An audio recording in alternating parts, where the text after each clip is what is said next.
Hi Graham. Look, I thought I'd create a quick video just to sort of show you, because it's all in 3D and probably a little easier to see in the round. There it is from the side. You can see that in the back sort of part of it is this big sort of triangle for stiffness, and in the front part you can see this part here, this is forming a kind of triangle. Obviously it's not completely in plane, but the chain goes through there, so it's going to act broadly like a triangle, not exactly. And then we've got some way to connect the pair of them, because you'd imagine that if this actually came directly on this line here, that you'd be right in thinking it would just sort of bend and fold in between those bits.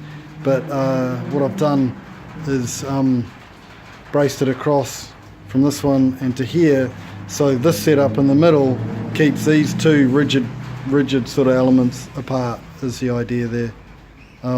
Obviously it's not ideal, all of these things should be in the same plane to be the strongest, but as you can kind of see, it's a little bit extra weld in there, but it's about 2 mil wall thickness, 2.5 mil I think it's, and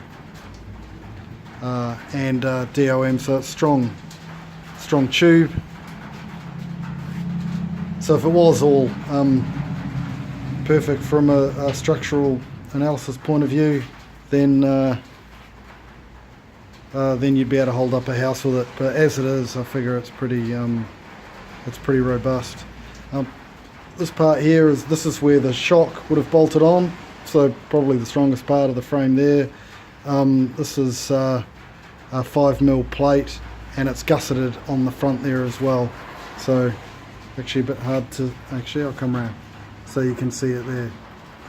These are full welded right the way down the outside on both sides, and across the front, so the opposite side to here is fully welded across. All of the forces in this are going up in there, so they're not shearing on these lines anyway. Everything's sort of TIG welded.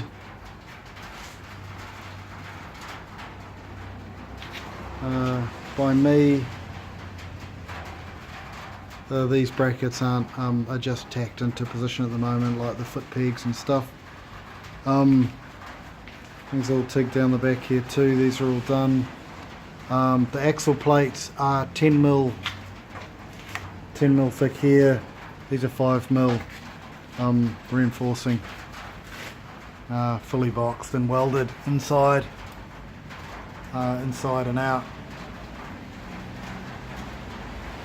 It bolts on to where the swing arm is, as you can see, and there she has it. Gas tank will go up inside here. All the electronics are going to be sort of fixed on that side there.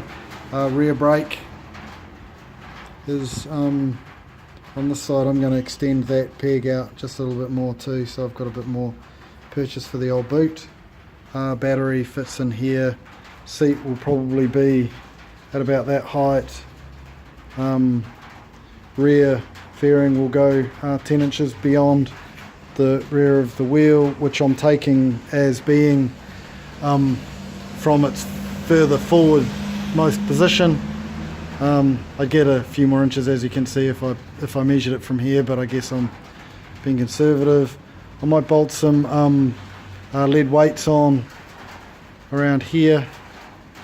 The front setup, I'll come from across here with a tube and drop a tube down through here, and then do a bolt-on section that is a tube that comes around from the front and connects up with the rear, and that'll cantilever out to support the front of the fairing up through here.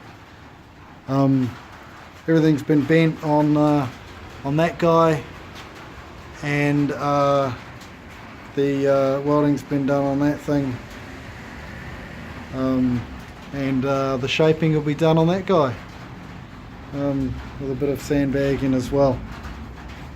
Okay, I'll upload this and let me know what you think. Cheers.